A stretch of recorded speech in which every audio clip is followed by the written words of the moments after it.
समराला के नजदीकी गांव मुस्काबाद में बीती रात करीब 9:30 बजे जमानत पर बाहर आए एक व्यक्ति के घर पर गांव वासियों व कुछ अज्ञात लोगों ने हमला कर दिया।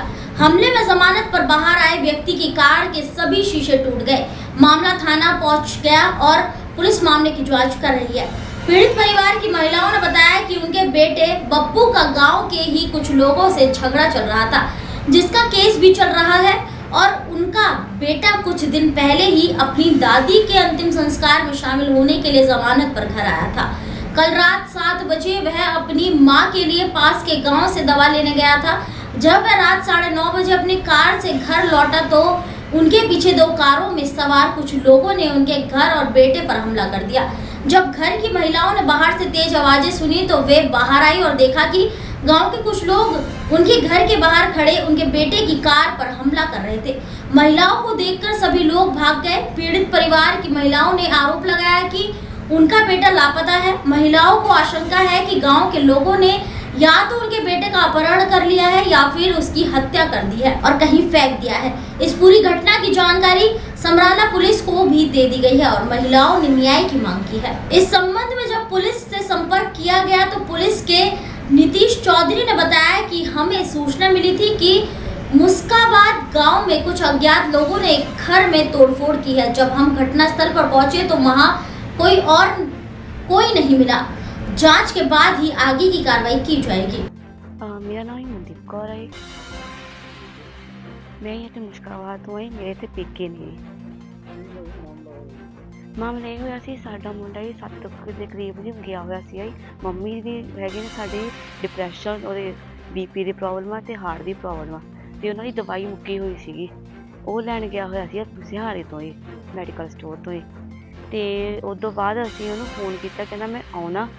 ਤੇ ਫਿਰ ਉਹਨੇ ਘੰਟੇ 1.5 ਘੰਟੇ ਬਾਅਦ ਜਦ ਆਇਆ 9:30 ਵਜੇ ਇੱਥੇ ਆ ਕੇ ਗੱਡੀ ਲਾਈ ਤੇ ਗੱਡੀ ਲਾ ਕੇ ਉਹਨੇ ਇਹਦੀ ਗੇਟ ਖੋਲ੍ਹਣ ਲੱਗਿਆ। जब गेट खोलन लग्या जी 2 गड्डियां भर के आईयां ने ते साडे मुंडे ते हमला कर दिता। ते ये हमला किया जी कुलविंदर सिंह काला ते बाकी बंटी सोनू ते बाकी इहदे नाल होर ने जी पप्पा प्रदीप वो उधर शिंगारा। इन्हां ने मिल के आके उन्हें बाकी होर जिहड़े घर दे ने उन्होंने आके हमला किया। साढ़े 2 गड्डियां भर के आईयां ने, मैं मूहरे हुई हाँ, हमला मेरे ते भी होया, मैनू भी इन्होंने खिच तो की, मेरी भी पूरी इन्होंने भी। हाँ जी, ये सारे पिंड दे ने जी। पहला साडा चलदा सी केस चलदा सीगा ते मुंडे साडे जमानत तो आए हुए सीगे, ठीक है जी। ते ओह साडा मुंडा इत्थे ज़्यादातर रहिंदा नहीं सीगा ते ओह हुण आया होया सी। ओह भी माता साडी ढिल्ली सी, ओहनूं दवाई दवाउणी सीगी तां करके आया होया सीगा। ते साडी दादी दा भोग सीगा, डैथ हो गई सी, ऐतवार दा भोग सीगा जिहदे करके ओह इत्थे आया होया सीगा। प्रशासन तो असीं यही मंग करदे, सानूं इंसाफ मिलना चाहिदा। साडा मुंडा हजे तक घर नहीं मिलिया हैगा, सानूं मिलिया नहीं हैगा, लापता।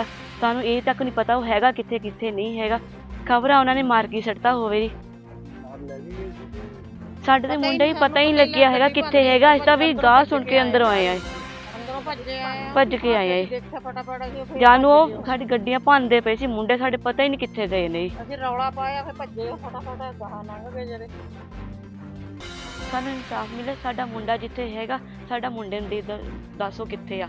असीं तां इन्हां उत्ते किडनैपिंग दा भी परचा पावांगे। साडा मुंडा इन्हां ने कर लिया जी। इन्हां अमरजीत कौर बस जी जैन दी इत्थे लड़ाई हुई, इन्हां ने रौला पाया, सानूं फोन करते भी मुंडा मारता हुण असीं भज्जे आए। जानू साडे आउंदे ने इन्हां दे वारदात करके वो इत्थों भज गए।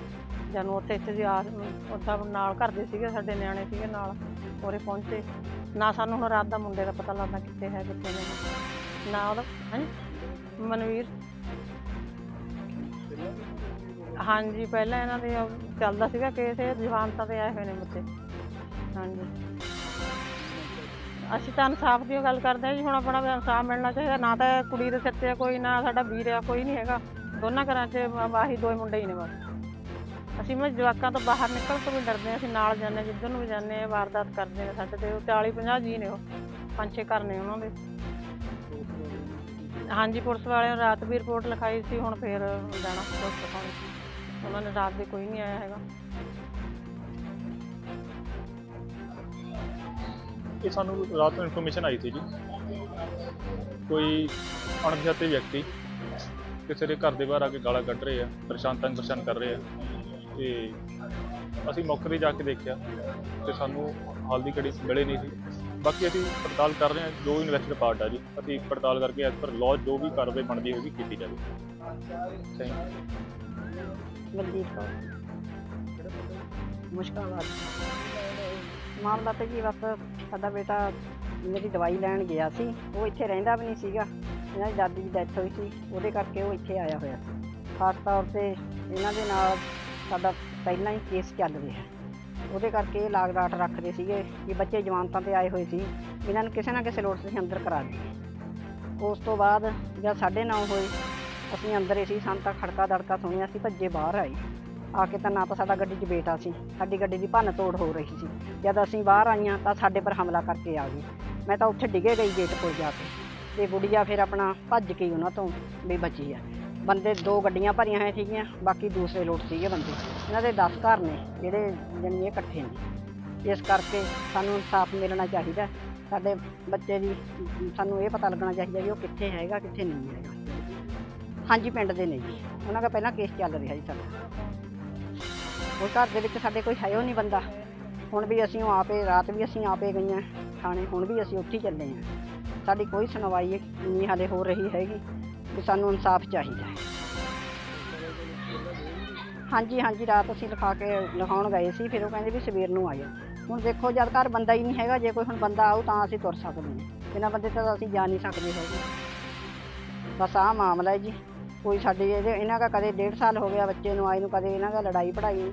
ਇੱਕ ਇਹਨਾਂ ਦਾ ਹੁਣ ਚਾਚਾ ਜਿਹੜਾ ਪੱਪੇ ਦਾ, ਉਹ ਬਾਹਰੋਂ ਆਇਆ ਹੋਇਆ। ਜਿੱਦਣ ਦਾ ਉਹ ਆਇਆ ਜਾਣੀ ਉਦਣ ਦੇ ਇਹਨਾਂ ਨੇ ਬਾਹਲਾ ਉਹ ਕਰ ਲਿਆ। ਜਾਣੀ ਬੇਟਾ ਤਾਂ ਸਾਡਾ ਹੁਣ ਆਇਆ ਵੀ, ਉਹ ਵੀ ਦਾਦੀ ਮੁੱਕ ਗਈ ਸੀ, ਉਹਦੇ ਭੋਗ ਕਰਕੇ ਆਇਆ। ਅਸੀਂ ਤਾਂ ਉਹਨੂੰ ਪਹਿਲਾਂ ਹੀ ਨਹੀਂ ਇੱਥੇ ਰੱਖਦੇ ਹੈਗੇ ਵੀ ਲਾਗ ਡਾਟ ਕਰਕੇ। ਬਾਕੀ ਸਾਨੂੰ ਇਨਸਾਫ ਚਾਹੀਦਾ ਜੀ, ਸਾਡਾ ਬੱਚੇ ਦਾ ਪਤਾ ਲੱਗਣਾ ਚਾਹੀਦਾ, ਸਾਡਾ ਬੱਚਾ ਕਿੱਥੇ ਆ। ਸਾਨੂੰ ਰਾਤ ਦਾ ਕੋਈ ਪਤਾ ਨਹੀਂ ਹੈਗਾ ਵੀ ਕਿੱਥੇ ਹੈ ਕਿੱਥੇ ਨਹੀਂ ਹੈ। ਇਹ ਨਹੀਂ ਪਤਾ ਵੀ ਇਹਨਾਂ ਨੇ ਕਿਤੇ ਸੁੱਟਤਾ, ਸਾਨੂੰ ਕੋਈ ਪਤਾ ਨਹੀਂ ਹੈ। ਨਾ ਜੀ, ਸਾਡੀ ਕੋਈ ਗੱਲਬਾਤ ਨਹੀਂ ਹੋਈ ਹੈਗੀ। कटेंगे तो कटेंगे। आज देश